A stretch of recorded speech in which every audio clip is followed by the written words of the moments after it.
Bwana Yesu asifiwe sana, ndugu zangu wapendwa katika Bwana, na wasalimia.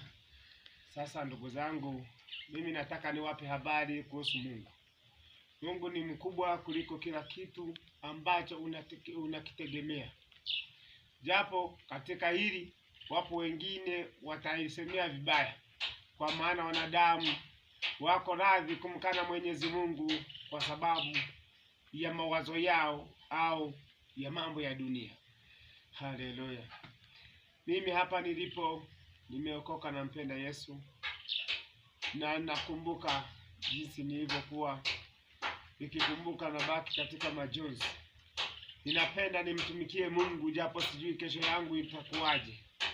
Naomba kibali kwa Mungu nikaze kabisa ili nizidi kumtumikia Mungu. Wengi katika kuforo kwenu hapa mtaweza kuforo wengine kwamba huyu ameanza kuwa mweu, huyu sijui ameanza kuwaje, lakini ninachokwambia ni kwa sababu ya neno la Mungu. Niko ninazungumzia mambo ya Mungu. Ndugu zangu, ungekuwa unajua kwamba Mungu anakokutoa na hapo ulipo ni maisha ya Mwenyezi Mungu. Mungu akisema akatae maisha yako, sijui utaenda wapi mpendwa. Maana Mungu aliupenda ulimwengu akamchagua na mwana wa pekee ili amkubalie asife, ibali awe na uzima wa milele. Ndugu yangu, tenga mambo yako yote ukiwa unamtengea Mungu muda wake.